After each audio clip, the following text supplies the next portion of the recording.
jibbinu borsi laagannee deemna kottaa hin jiraanna akka gooftaan jedhutti ulfinaasaaf kan hin taane hundumaa isaa dinneetti kottaa hin jiraanna akka gooftaan jedhutti ulfinaasaaf kan hin taane hundumaa isaa dinneetti.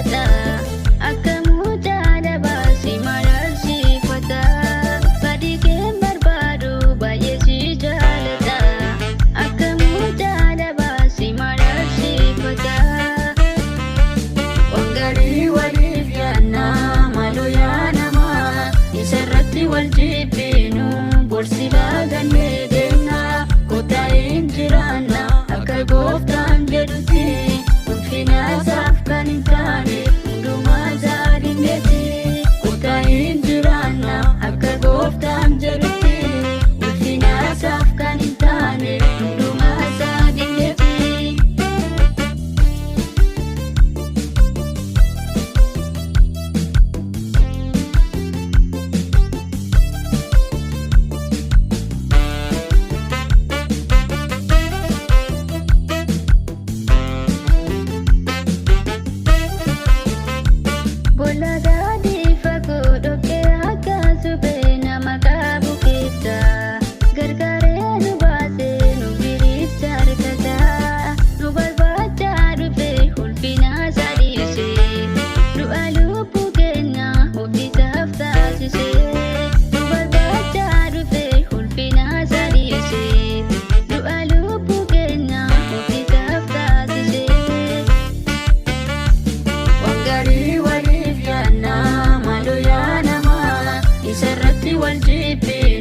Borsi laagannee deemna kottaa hin jiraanna akka gooftaan jedhutti ulfinaasaaf kan hin taane hundumaa isaa dinneetti kottaa hin jiraanna akka gooftaan jedhutti ulfinaasaaf kan hin taane hundumaa isaa dinneetti.